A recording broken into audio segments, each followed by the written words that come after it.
Do you have a favorite show of all time? You know, I think my favorite show of all time is, I mean, not to say a show I was in, but I did the show Next to Normal years ago. That was, you know, it was a rock musical about people, you know, this woman struggling with mental illness and, you know, kind of the impact that it made for everybody that we would talk to and see. That'll always be very, very special to me. But this show too, I mean, we go outside and talk to and that's the great thing about theater is you can kind of go out afterwards to the stage door and you get to have a dialogue with your audience that you don't necessarily get to have in TV and film. So yeah, it's just great to hear how much people love it. And it's just so mind-blowing to see. It's one of those things that's so visceral. Yeah.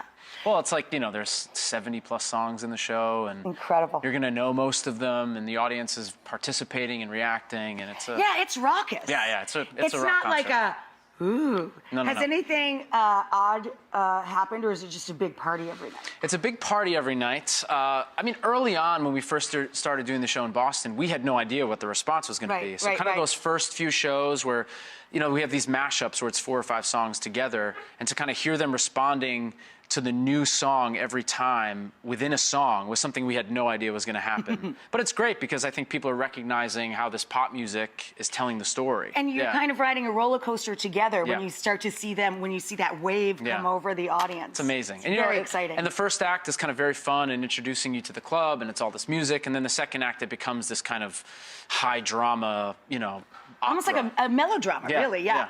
It's really over the top. Do you get time enough in a day to come down from that, get back up again for that, keep yourself fit for that, and like do anything? Like when you're doing a long-running show, do you make time for hobbies? Do you paint? Do you sculpt? Do you play with the dog? You know? I do. I have a 4-year-old Labradoodle, Miles.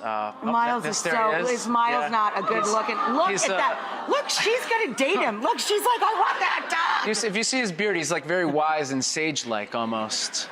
No, it's but the show is. I spend a lot of time with Miles. The show is when you're doing an 8-show a week. It's gotta be grueling. It's like you don't finish the show till 11. You try to go to bed, but you can't go to bed because you're wired. And then you have to get up again. But I've made my way through with chiropractor once a week and physical therapy twice a week. And my hobby when I'm not at work is therapy to get back to work. Yeah, basically, yeah.